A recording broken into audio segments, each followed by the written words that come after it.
Hello, hello, hello, hello, everyone. Welcome back to Kevin Diesel's Dojo. Today, I'm going to be doing something a little different than the usual norm. Usually, this would be a Captain's Lounge episode where I would discuss things with somebody else. And today, just didn't have a guest today. Had some people that I was potentially going to talk to about this show with, but just didn't happen. So I decided I was going to get on stream and just chop it up and yap to you guys for an hour or so about this show. And if you guys want to talk back, let me know. If you are brand new here, welcome. I'm Captain Diesel, and welcome to the dojo. This is where I talk about nerdy stuff, comics, gaming, anime, manga, all that good stuff, cartoons. And today I'm here to talk about a new anime that is new to Netflix, that being Devil May Cry. Now, how this is going to work is I'm going to kind of give my general thoughts and sentiments on the series as a whole, first and foremost. And then after I'm done with that, I really want to start looking at what the narrative is around this show outside of my own perspective and outside of my own community. So I'm going to go to YouTube and check out some reviews and react to some reviews and some perspectives and thoughts on this from other creators to kind of one potentially help get some creators that may not have the proper shine and attention, the ones that the attention that they deserve, and some smaller channels as well. So I'm gonna try to purposely look for some smaller channels when I'm doing this too. So y'all be here for this. Shout out to Captain Inuber. Appreciate it, appreciate it, appreciate it. But let's start off with talking about the show in a nutshell. For people that aren't aware, Devil May Cry is a video game adaptation. If you have not played the Devil May Cry video games, I recommend you go find an emulator, or I think on PlayStation, on like their streaming cloud service you can get with PlayStation Prime. They should have a few of the DMC games there, whether it be DMC 1, 2, 3, potentially, I think the reboot and the sequel that they did from like, what was that, 2014 maybe? I can't remember. But the games are there. The games are amazing, and the game is their legacy games for sure. Like Dante is one of Capcom's bigger characters that everybody knows, especially in the States, because he definitely feels like an American coded character for sure.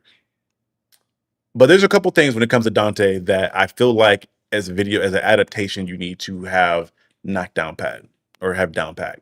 One is the arrogance, the violence, and just the overall cool factor. He has to have a little swag to him. And I feel like this version of Dante has all three of those things in spades.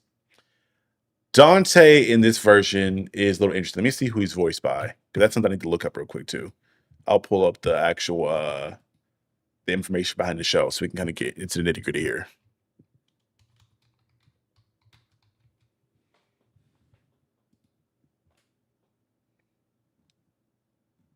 Oh no, that is the wrong. Is this the other anime? Is this the no? It's 2025 anime. I'm tripping. IMDb. That's what we'll do. That's where we'll go. Okay, so the show was created by Alex Larson and Adi Shankar, and Johnny Young Bosch, Scout Taylor Compton, and Hoon Lee are the stars in this. Now, is that the dub version or is that the? No, that's a dub, I think. And Kevin Conroy. So that's the also shout out to Kevin Conroy. For people that were not aware, Kevin Conroy was in this. He is in this and he is fucking acting his ass off. This is the character that feels like he had a lot of fun doing, because he essentially is. And again, spoilers to anybody watching this, because if y'all don't know how I get down here, when I'm talking about a show, I try to give some non-spoiler stuff usually at the beginning, but for this, I'm just gonna get into the spoilers. So if you haven't seen the show, do yourself a favor, go check it out, go take a second, and then come back and watch it again, or watch this video again. But yes, Kevin Conroy is in this. He's playing the vice president of this world and is doing a phenomenal job being a despicable, despicable individual. But getting back to Dante, like I mentioned before, Dante, where's my mouse? Dante in this world is very dope. He essentially in this world is kind of taking place early in the DMC lore. So at this point, Dante does not know he is the son of Sparta. Dante does not know that he's even a half demon. And he for sure does not know that his brother Vergil is alive. So this is very, very, very early on in like the DMC story, for people that aren't aware. And this whole story of the series pretty much revolves around Dante having his amulet taken from him and having that connected to the other half of the amulet and having his blood and Virgil's blood put upon it, and that being put in the Sword of Sparta, which then opening up the wall that keeps hell and earth separate. So again, something pretty similar to I think DMC two, but instead of Vergil being the main person to like physically try to do this entire thing, it is done by a character that I'm not super familiar with because maybe it's been forever since I have played DMC games. But y'all let me know if y'all remember the character by the name of the White Rabbit, who is voiced by Hoon Lee, because I do not remember the White Rabbit being a like predominant DMC character. It's been a while. I remember like Armadeus or like Arkham being a character. I remember Lady, I remember Virgil, obviously, but I do not remember the White Rabbit. But the White Rabbit essentially is like taking Virgil's place from the game where he is accosting Dante and anyone else in his way to get this done. Now, seemingly from the outside in, you look at that story and you say, hey, cool, simple story, nothing too crazy. We introduce a character. He has this genetic power up because he's the son of, or he's a host of said demon, whatever it may be, like Naruto, whoever else. Where this comes into being an interesting show for me is the morality. How do I say this? The clear line between who's right and wrong gets a lot more blurry as the show goes on. Because obviously, from the start of the show, you have people who are you perceive as good and evil. Dante may be like a chaotic neutral, obviously, but for the most part, he's a good guy. When you're introduced to the White Rabbit, he essentially is introduced as this like super creepy, eerie, demonic character. And I do want to talk about him and his entrance first and foremost, because I do think that characters' introduction is probably the most important thing about them whenever you're bringing them into a show or a movie. And we've talked about this. Well, I've talked about this a couple times on my podcast and then our podcast and on the channel. I think in different instances, but especially when a character is supposed to be intimidating and scary, your first introduction to them needs to be like a very powerful one. So this character being a kind of having a Joker-esque appearance. If you guys remember watching The Dark Knight back in the day, where you saw the bank heist go on, and the Joker ended up being one of the people among the men. Oh yeah. Yeah, my bad, y'all. But you remember the Joker being like one of the men in the bank heist? That's kind of what I remember or not allude, but compare this show to being in regards to the introduction to the White Rabbit. He is not a member of the crew, but he's just like popping in on them as they're robbing the place, which is very interesting because when he appears, he gets to slaughtering people and they make him look like this really eloquent. He kind of reminds me of Professor Pig from the Batman Rogues Gallery. He has this whole whimsical fantasy aesthetic going on with the fact that he's wearing a rabbit hat or rabbit mask on, but he literally has like demonic eyes and is killing people in the most brutal way possible with the sword and in general. But that being said, like getting back into whereas before, him being the White Rabbit in this and being framed as a evil person is something that is obviously initially very cut and dry for the most part for a lot of people. But once you get into more context behind who he is and how he got to this point, and this kind of goes into my favorite episode of the series being episode 6. Episode 6 was where you really got a lot of the backstory and the development on the White Rabbit character as well as Lady Arkham in this series. Lady essentially in this is working for Dark Helm, which is this like anti-demon task force sanctioned by the American government, and they literally just go around America just killing demons without hesitation. And obviously, it feels like Dark Helm was being targeted from the beginning of the series. But in episode 6 is when you find out why. But if I were to tell you that, I think most people would kind of assume that it's going to be a flashback with a lot of exposition, a lot of dialogue, and this is how we're going to find out what's going on in the series. But no.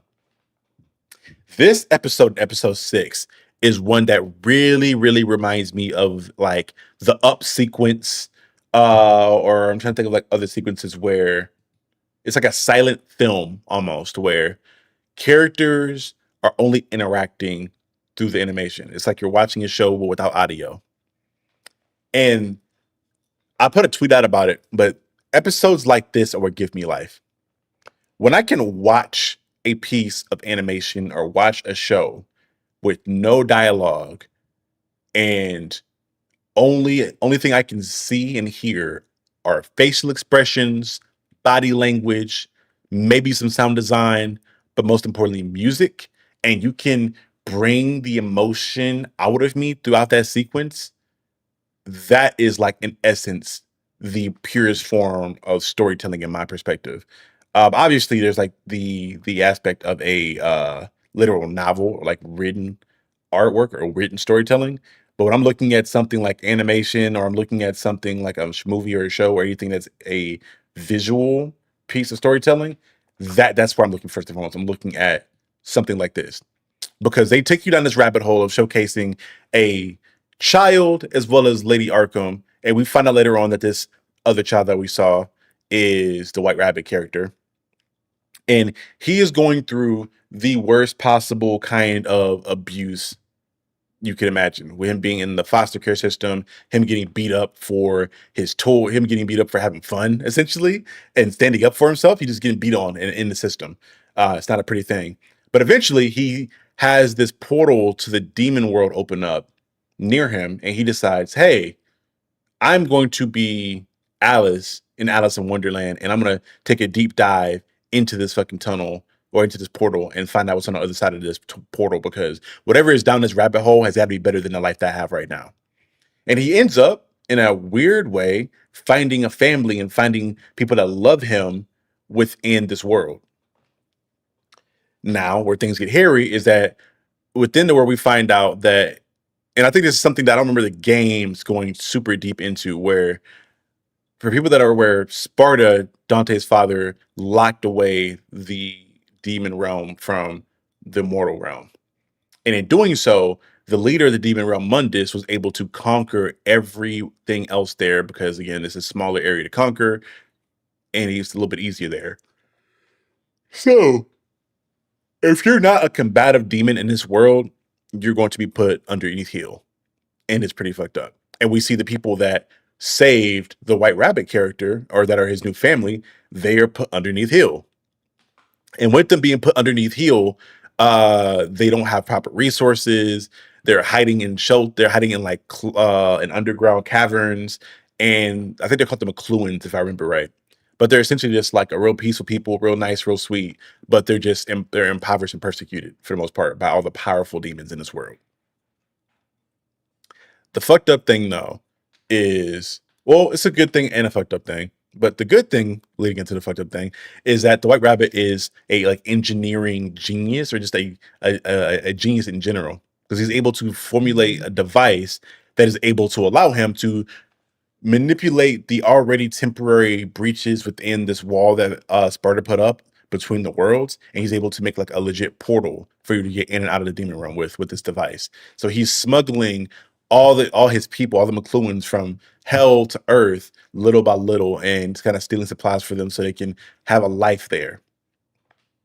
And we find out at the end of this episode that Darkhelm, or Darkhold, I think it's Darkhelm, the company that hunts the demons down, or not the company, but the overall agency that hunts down demons, finds his hideout where he's been taking all the McLuhan refugees to by accident, and they murder everybody. And there's a little bit of a scuffle up, and when the White Rabbit comes back, he is murdered as well, and pretty much left for dead. And this is all done by Lady Arkham, which on the other side of the coin, we watch her go through her experiences where her father has an encounter with a demon that traumatizes him. So he's like hell bent on finding ways to get stronger to combat demons and make sure they don't go about hurting other people. So then he kind of, is distant from his family. And we see her kind of go through a tougher childhood because she's distant from her family. Oh, yeah.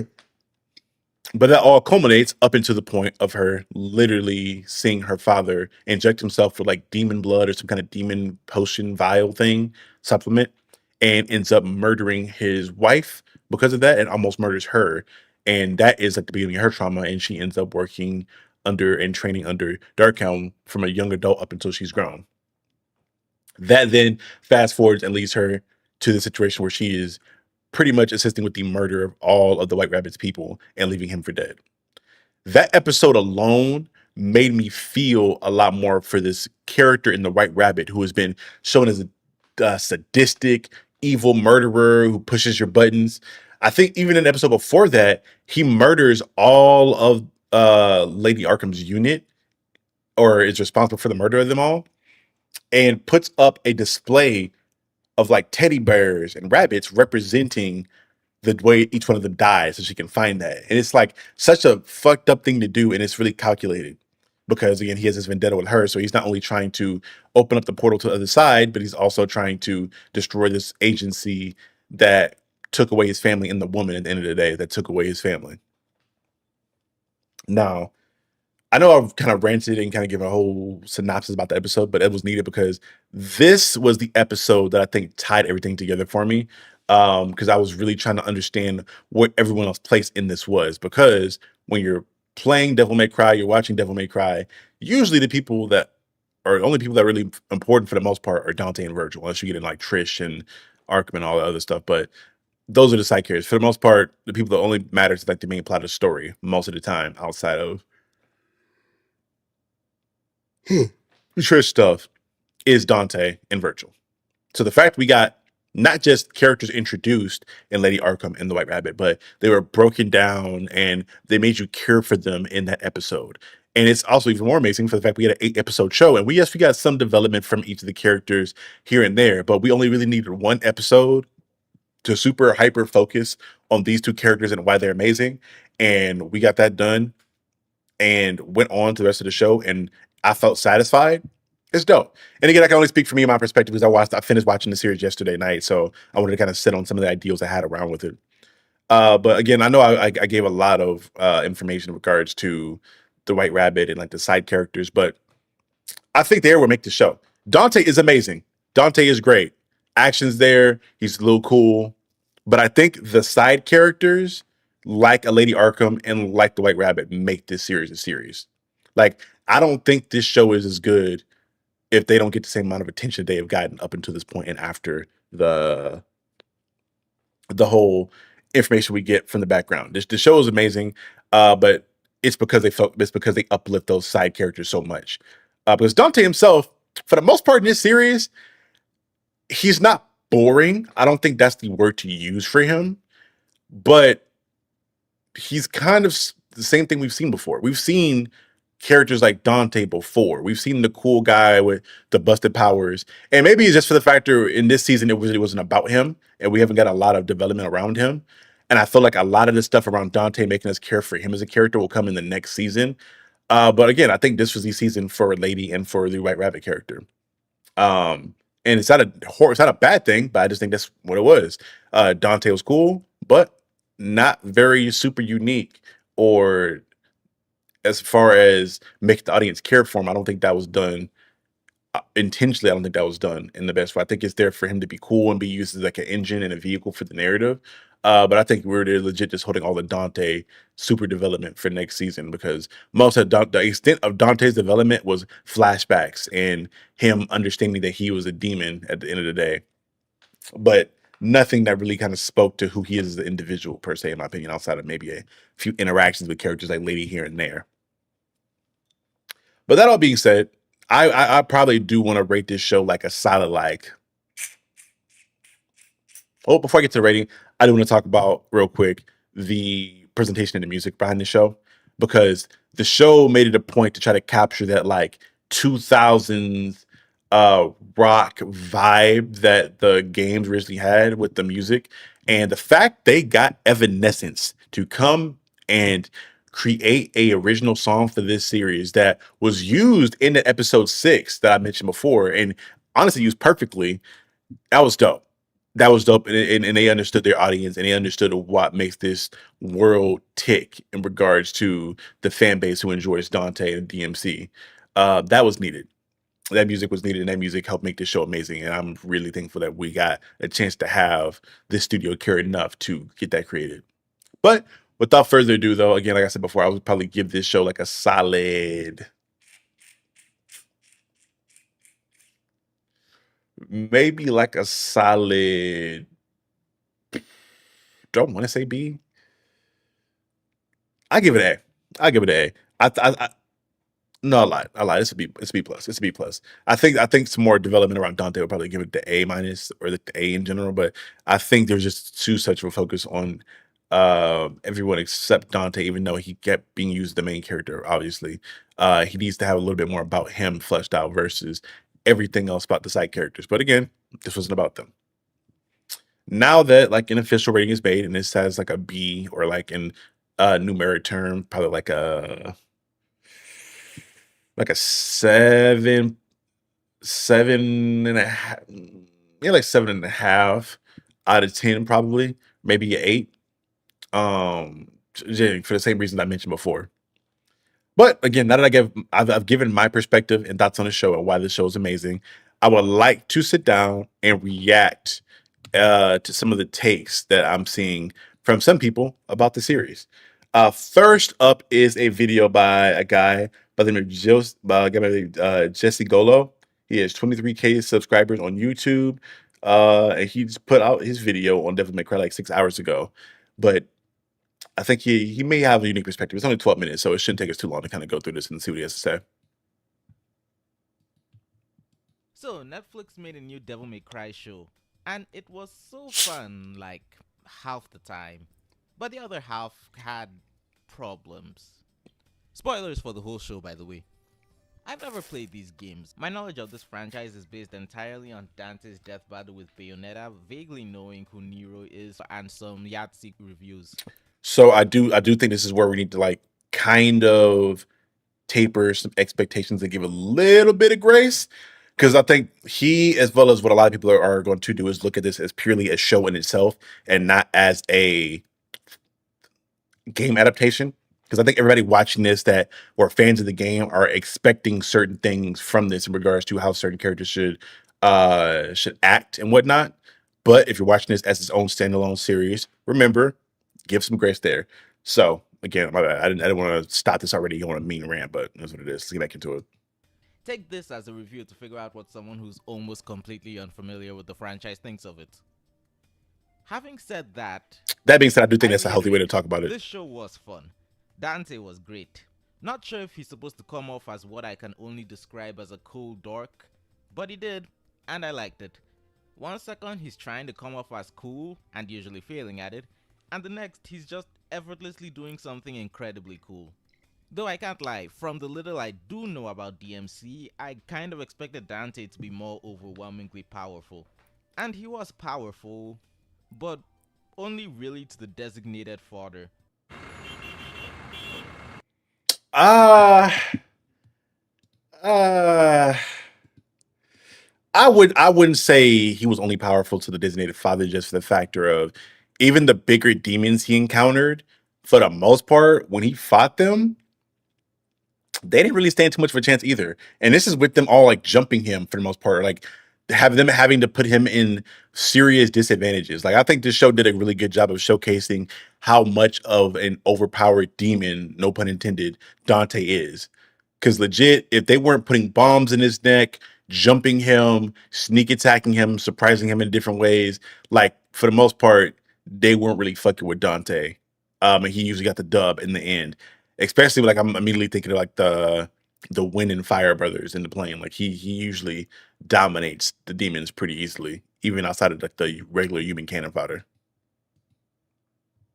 Oh damn. I'm muted thanks to the ad. Consider this is supposed to be an origin about him awakening his power, but I don't know, I expected more spectacle. I genuinely thought we were gonna get a scene of him beating up ladies' friends and that they were really only there to like show the real difference between pre-Devil Power Dante and post-Devil Power Dante, but then they all died. Well, maybe that's just me. I will say this too. I did want to see more out of the squad.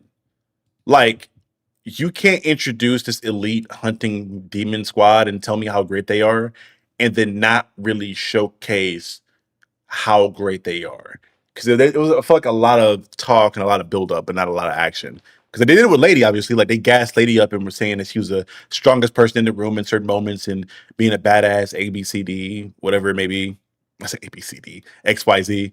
Um, But with her team, I feel like it wasn't that. I feel like when her team really got into fights for real, they got fucked up.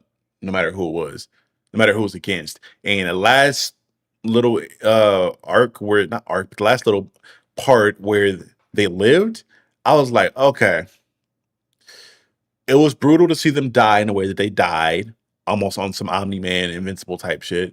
But I feel like up until that point, there should have been a moment where we saw them like taking down some badass demons, or maybe like there being like a first wave of demons that the White Rabbit sent out to get the stuff, and they killed them easily.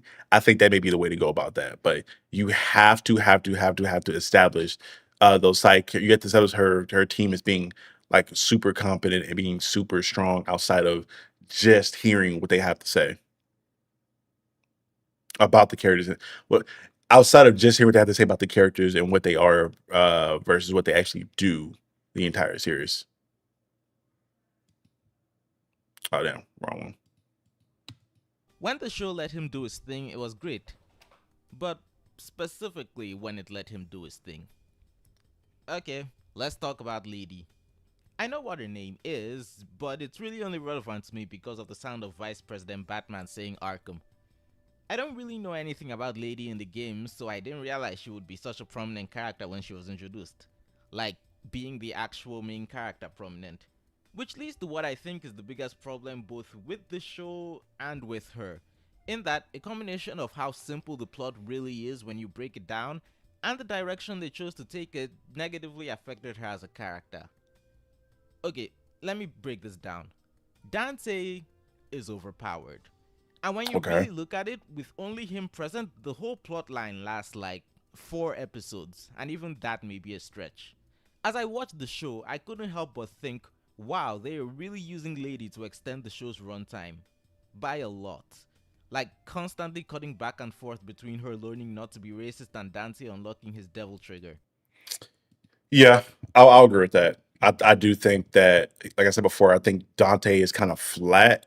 And not because of the series. I think as a character in general, he's mostly flat. I think Dante usually exceeds, even in the games, like by the side characters. I think the side characters are what pushes Dante's story further outside of the main plot, like Virgil, like Lady, like Trish. Which I'm hoping we see Trish at some point next season. If not, well, they'll probably say Trish for like the third season, and they'll probably make Virgil like the main guy for the second season. But all that being said, I think that this series and this season heavily depended on Lady and the White Rabbit in their stories and how they are able to interact with Dante to push him further. But sure, I agree. That's that point. I'll get back into it. My bad. Now, I know what a deuteragonist is, but it's not simply a matter of her having a plot line. It's a matter of the plot being about her. That's what really gave me the vibe of, does she think she's the main character? When Dante comes to his realization about the fact he should care about what's happening and protect his dad's work, she literally has a line that's like, it's not about your dad, it's about me. And she's right. But why? This is like the anti-miraculous Ladybug. Instead of having the main character butt into someone else's story to make themselves the focus, here the main character is trying to be the focus when, in the grand scheme of things, they're a plot device that knows how to fight. Something has. But see, I don't necessarily think that is a horrible thing per se. Like I think you can have the show be great and have Dante not be the super main focus of it in moments, especially in this season where because again, as a Devil May Cry fan, I think this is probably where a little bit of the unfamiliarity of the series kind of comes into play. I feel like the most development you're gonna get with Dante is the arc he has with his brother Virgil. And they let you know how important Virgil is in this season of the show, but obviously he's just not here. He's in hell in this whole Neo Angelo thing that he has going on there. But that being said, I think you can do that, and like I said before, that can be done, and you can still have the side characters take front and center, and have Dante take a back seat, and it still be good. Because I do think again, Dante, it's kind of to this point, Dante is more of a plot device. He is a super big stick that you use to beat enemies with, and you give that big stick to characters like a lady or in the instance of the vice president, he talks about using Dante as a weapon to fight the evils of hell and the devil and whatnot. And I think that's what, and I think that honestly could be a great arc for Dante in particular, where if he takes more of a reserved role in things and he's manipulated and pushed around for the most part, either emotionally or really can't do it physically because he's as strong as he is. But if you just manipulate Dante a lot and to the point to where he's tired of this shit, and that could be part of his arc going forward, where he just breaks out of the facility they put him in and he's not hearing nothing from anybody else, that, especially when it regards to Virgil, I think that could be an amazing way about going around developing him. But I think that just requires a little bit of patience to do so. And if Lady isn't entertaining to you or a really captivating character, it's going to be bad. Because for most fans that played the game, they're coming here for Dante. And if Dante's pushed to the back burner, then it's like, okay, you have to pray that they enjoy Lady. So you really, really, really, really, really, really are kind of putting yourself into a corner there in regards to that, because it's going to be difficult to make that stuff pop when you don't have the interest in it for real. If you're not interested in anyone but the main hero, I was to say. Once again, Dante is overpowered. I get that that's the reason they go out of their way to make sure he doesn't really do much, but A, that's not really an excuse when they could have written a different plot. I've seen enough discussion to know that they aren't being accurate to the official games. Lady apparently isn't even a character until Devil May Cry 3. And B, there is a point where it gets frustrating, and because Lady is the plot extender, all that frustration gets focused on her. To prove my point, let's go over this. In episode 2, Lady captures Dante. This is already a pretty precarious position to put a character in because we like Dante and she's basically antagonizing him for no reason the whole time. And let's face it, antagonizing the main character is audience poison. We like Dante, and she and the government are just trampling over him with her being the face of it, so we're just being primed to dislike her, even if on some level we can understand her reasoning. Then there's the bridge scene. Dante is overpowered, so the show needs to put obstacles in the way of him, like killing the main villains. This is mostly in the form of being shackled until the end, but even at the end, the bomb she put in his head goes off right before he can send the rabbit 6 feet under, so she and Darkcom are already making things worse. Then there's the whole playing devil trigger thing with switching between scenes that I've already discussed. Then there's realizing the fact that the main plot is about the villain hating her, her team, and her whole company, and the real conflict is between them, with Dante really just being a means to an end in this plot about Darkcom killing refugees and America invading hell. Oh, yeah, right, she's also been complicit in killing refugees. But don't worry, she learns not to do that and orders her men to rescue the demons in the building. See, this is where I'll give like a little bit of pushback. I do think that it's perfectly fine for them to make the audience not like her throughout the story because you're not supposed to. You're not supposed to like her. She's supposed to be antagonizing. She's supposed to be annoying, and that's supposed to be part of her arc. I think that's where they messed up in regards to the other side of things. If you're going to try to take a character on an arc to where they are hated, they're a villain, the audience doesn't like them, and you're trying to make the audience not like them, you have to put in a lot of effort to make that character more likable in the end.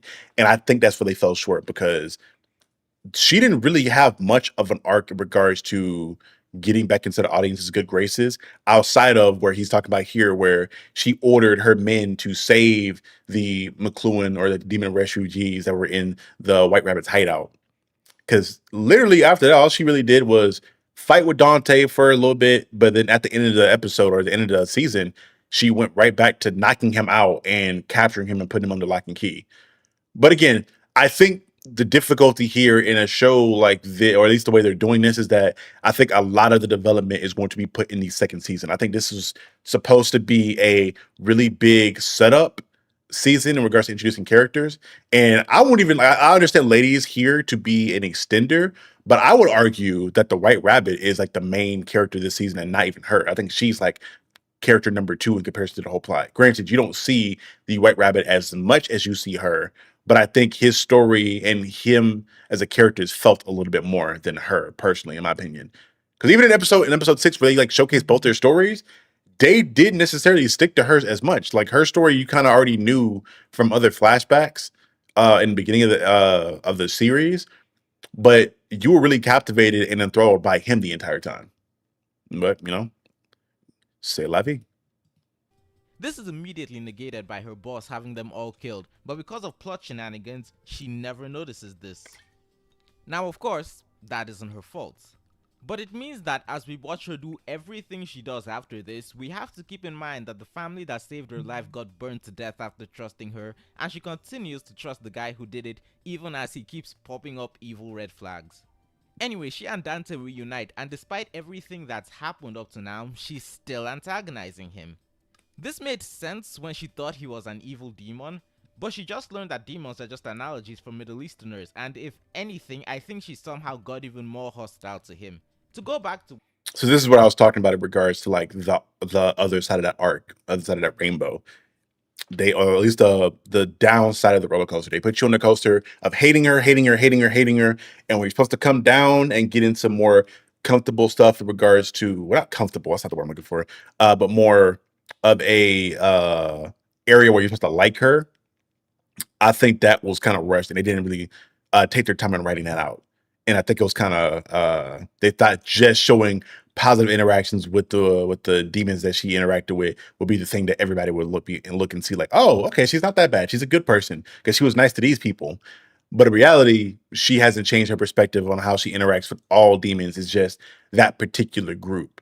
Um, I think in the next season, it will be interesting if she does go more into being an advocate for demons a lot more, and maybe is the one that breaks Dante out of prison because she feels like she messed up. But c'est la vie, we shall see. what I said about audience poison, this kind of dynamic only works if the character we like is being antagonistic back. Otherwise, it's bullying. And Dante is decidedly not being antagonistic to her. Then, when Dante finally wants to go do the plot instead of just being kidnapped by everyone, she shoots him in the leg and runs off because we're only on episode 7 before Dante gets even an inkling of the refugee plotline. And even then, he doesn't really know anything about the rabbit or what's going on. And then, after the villain is beaten, she beats Dante and helps Darkcom capture him immediately after watching her boss start an invasion of hell. Remember, she recently learned that demons actually aren't inherently evil, and it seems she doesn't care. Look, I know her character arc isn't complete, but the season is, and I See, feel like there's a limit to how many innocent lives you can fail. and that's the one thing I do hate about shows, especially some of the shows on Netflix, is I feel like because maybe this show got greenlit for multiple seasons from the start, or maybe they're hoping it show gets more than one season. But the thing I absolutely hate about a show, especially in movies, is when the complete arc is not written for that outing. Like, I should be able to watch this season separate from other seasons and get a full story start to finish. And the next season or the next movie should be either a continuation of what happened in a different matter or a whole new lesson altogether. I shouldn't be having to go through this one lesson throughout the entire show or entire trilogy or series of movies. You can give me like different versions or updated aspects of it with new characters being introduced, new information being shown, but this series sort of like shown the relationship with Lady and the White Rabbit, and that whole arc should have been built up and concluded. Because even then, like the crazy thing about it is that even though there is such a relationship and bond that they were trying to show you with Lady and the White Rabbit throughout the series, the fucked up thing is when you get to the end of the series and she's interacting with him, he's kind of treating her like, yeah, you were just not a means to the end because Dante's the means to the end, but you were just kind of like the byproduct of this thing that I hate. So I don't even hate you as much. I'm gonna kill you because you killed my family. But it's not that I hate you, is that I hate the thing that represents you or that is behind you or backing you. So that like internal blood feud or grudge doesn't necessarily hit as much that they hyped it up to. And even like, to your point and to his point, even with Dante, Dante literally seemed like a tool for everybody to use. Like he didn't seem like a person as much as a plot device for the most part in the series. Which again, I don't think for this season, I don't think will be the case for next season because he's gonna have a lot of growing to do in regards to interacting with his dead brother. And we know that 90% of the Devil May Cry universe or story is pretty much just Dante dealing with Vergil and in different forms and fashions and variants. But no, get back into it. And he's cooking with his video so far. His video's great so far. I'm really enjoying it so To far. notice you're helping your obviously evil boss kill before I'm allowed to complain about it, and she has clearly hit that limit. The thing is, I don't dislike Lady's arc in and of itself, just how it's used in the narrative. And even though I can identify all the narrative reasons she's acting like this, it doesn't change the fact that she's acting like this. The FBI estimates that you would need. Oh my god. My bad, y'all. I need to get an ad blocker. I keep forgetting to fucking get an ad blocker for YouTube. I'm gonna try to get one after this. Because I want to react to more videos. I need to make sure that I'm not dealing with fucking ads. Oh my god. Alright, we're back. Besides, my liking of her arc might just be carried by the White Rabbit.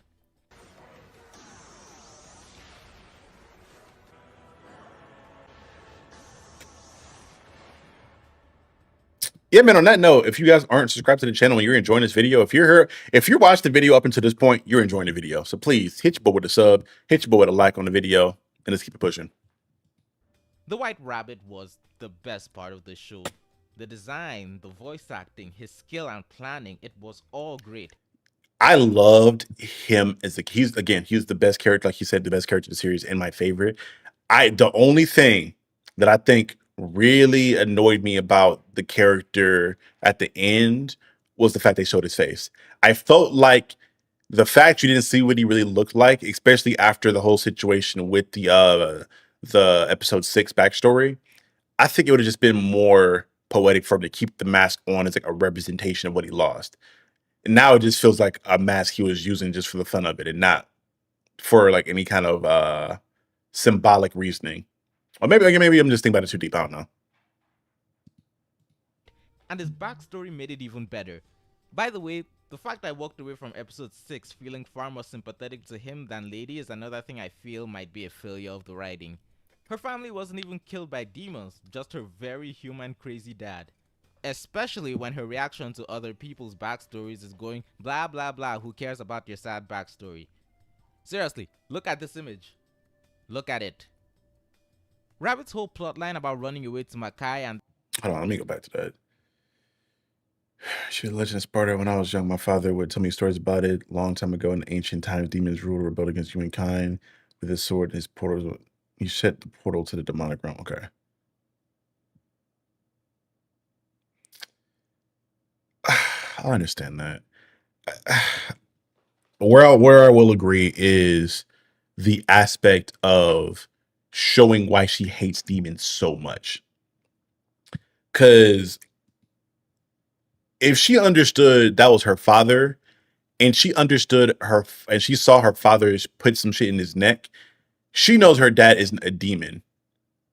So her hatred of demons and that being like a sob story for why they kill her family, that didn't necessarily add up. And I know they're gonna probably set up for the Arkham stuff with her dad later on and having actual Arkham be in there, but I think they need to have some more flashbacks of maybe her early days in Darkholm, where she's encountering demons and how evil they can be, and I think that could probably help with a lot of her development. Because again, this second season is going to have to do a lot of the heavy lifting in regards to helping out her development, Dante's development. And you still have to develop Vergil because he's going to be a significant part of the series. Um, and at some point, you got to talk about the president and all the shit that's going on with Darkhold. But yeah, the second season is going to be crucial. But I think this is just like a tester, feeler outer season to see if people are interested in it at all, which we'll see how it goes. look at it. Rabbit's whole plotline about running away to Makai and then having his family killed, and how it ties into how Lady, and to a lesser extent unfortunately, Dante's families died, and how things like that creates monsters was excellent. The only thing holding it back was Lady. Okay, I wrote the first draft of this video as a sort of stream of consciousness, and I'm going to be honest with you, I was shocked and appalled that Lady showed up again. Villains don't exist in a vacuum. They're often meant to reflect and enhance whatever is going on with the hero. The White Rabbit is a broken reflection of the violence he was subjected to by Lady's team. So the confrontation between the two of them was like a crystallization of the entire plotline.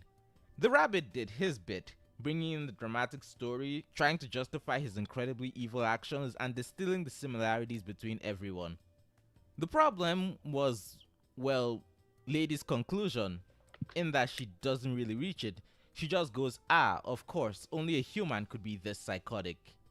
First of all, how dare you say that when you only stopped talking about how incredibly inherently evil demons were like literally an hour ago? And secondly, that was your conclusion? I feel like her arc should have been a lot more about her regretting or questioning a lot more things in regards to her murdering demons up to this point. Because if she interacts with demons in this scenario and finds out they're not only good people in some instances, but these ones specifically, like refugees, at that point, the way I would write her story is to have her contemplate a lot of that and second guess herself a lot more. And I think she does it to an extent, but I think there needs to be more around her second guessing uh her as a demon hunter. And again, it's probably going to be something leading into the second season where maybe she'll free Dante because of that, and she'll have issues with Darkholme and leave Darkholme and do that whole thing. But I think they needed to do a more of a job of showing that in this season, because I felt like she realized that all demons are bad, and then kind of carried on with her mission of killing more demons and not questioning their morality at all. Like I feel like in her trying to kill the White Rabbit, it should have been a lot more compassion for him, especially when she realized why he was doing everything. But this is me. She barely reflects on her own actions and then goes right back to working for Vice President Batman as they start bombing poor families. I like to think that Rabbit realized he was just getting stonewalled with trying to be the villain for Lady, so at the end of episode 7 he was like, fuck it, let me focus on Dante. And it kind of works, but Dante is really late to the party, doesn't know anything, and his conclusion of not letting all the evil demons have access to humanity was predictable. I don't think he even really thinks about what the rabbit's been saying about his dad locking all the non-evil demons with Mundus. It's like Lady got all the good setup and Dante got the mostly good conclusion, but neither got to have both. Also, for all the sympathy I have for the rabbit, he's clearly wrong. I think I could make a whole separate video just about him. It's not a good thing that what I think is the shakiest part of his writing, that is his decision to bring down the barrier separating Earth and Hell, is the part that's the only reason Dante is even here in the first place. Okay, so do I have anything else to say? Real quick, I think his point about uh everything with the rabbit being wrong, I agree with in regards to him feeling as though him tearing down walls and sacrificing millions of bodies and millions of lives and it not mattering because millions of lives have already been lost. Obviously, that's wrong. Like a life for a life is never equal, obviously. But I think that is part of what makes that compelling with him is the factor of all that tragedy and death that he saw when he finally found a family, that twisted and warped his mind. And I think that was the best part about his character is the aspect of, hey, yeah, I know for a matter of fact that everything I'm doing right now is wrong, or maybe he doesn't know it's wrong and he's just making it make sense. And that should have been more of a conversation with Lady and Dante in regards of like exposing the hypocrisy of his actions and what he's trying to do a little bit more. I think whenever you're talking about a villain and their motivations, it should be a big like moral and ethical question that is posed and poked and prodded at when it comes to what's going on with these characters, in my personal opinion. But again, I do agree. I think he is correct on that standpoint. You know, I actually like the crazy religious vice president and his I whole do too. science of religion and God has a plan thing as a morally gray ally the hero definitely shouldn't trust. Why is everybody putting up with ads like it's 2010? Oh my gosh. Okay, let's get rid of this really quickly. My bad, y'all. Mostly because I don't want to have to worry about copyright shit with the ads because I'm scared.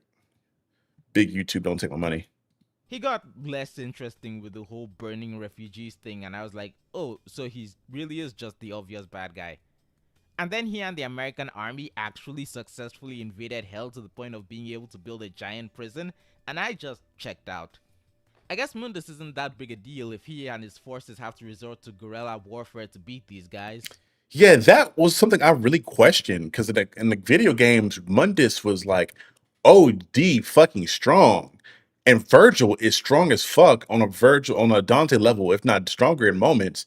You're telling me the regular military, or not even just the regular military, but the regular Darkholme forces were able to get all the way that deep into hell and not have to deal with Mundus's forces or Vergil? I feel like Mundus and Vergil should easily be able to get rid of anything with Darkholme, but you could also question if there's like an inside person from Mundus in that, because it could be like the whole situation with the newer Devil May Cry games where I think Nero, I think it's Nero, Virgil's son, in that game, there was a mole who was a demon or he was either a demon or he was a villain, whatever it may be, and he was working within the good organization that was against demons. And that's why that organization was being pushed so far, whatever it may be. I can't remember exactly how that stuff went because I haven't played the game in a very long time. But for the most part, I think that may be what they may be trying to go for in regards to like the double agent type of thing, where Mundus is allowing it because it's part of his master plan overall. Unless the plan is to use the human's invasion to unify the lesser demon's loyalty to him, which I hope is the case. That could be it too. I actually like the comic relief here. Enzo was entertaining like 80% of the time, especially when talking to Dante. It almost I didn't expect to like Enzo as much as I did. I thought he was going to be a throwaway character. So the fact they kind of kept him around the whole time and had it being an ever-present character, I thought was kind of cool.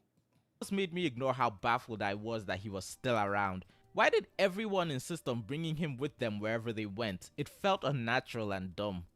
His sacrifice came out of nowhere. Like, it made me sad, but it also made me confused. I felt like Enzo's sacrifice did make a lot of sense. It was confusing because we didn't see a lot of that consistent growth from him. Like, there's nothing about his character to lead us to think that he'd be selfless enough to sacrifice his life for somebody else. Like, yeah, he talks about him rocking with Dante, and yeah, we see him do some nice things and say something and communicate with or coordinate with one another as to what's going on. But I don't think that was all enough to make me believe this scummy eel of a person who even Lady acknowledges like a pretty bad dude is somebody who is noble enough to sacrifice themselves for somebody they consider a friend. I just didn't get that vibe off of Enzo. Buy that he actually cares about Dante, but like, what was he even doing? What the hell has Sparta been doing for the last 2 millennia, and why did he just briefly come out of it to just have 2 children and then disappear again? Did they really make demons an allegory for the Middle East? Lady totally dies here, by the way. I enjoyed the show for the most part. I really loved the action, but I think it says quite a bit that episode 6 was my favorite episode, and I think it might have the least action out of all of them. But Great minds think alike. Episode 6 was a fucking masterclass, and I think episode 6 really saves a lot of this season. I'm not gonna lie. Like, I think if you don't have episode 6, this show probably drops for me from like a B to a C, more than likely. Like, that's how great that episode was and how well it did developing the characters and like establishing how you should feel about them. I can't look past the flaws that ultimately I blame on the plotline needing to be stretched out and the decisions taken to get there, and frankly odd choices made with the characters that just take me out of it. You know, when I was making this video, I wasn't sure if I should put it here or on my new anime channel, but I decided to go with this one. By the way, I have a new anime channel. Check it out if you like anime and manga. It's got almost 50 videos on it now. Shout out to my patrons, A and Skyman. Yeah, shout out to him, man. Let me go to his channel in full so you guys can see him. Let me give him a sub because he's dope. And I'll turn on a bell. Get this little video like.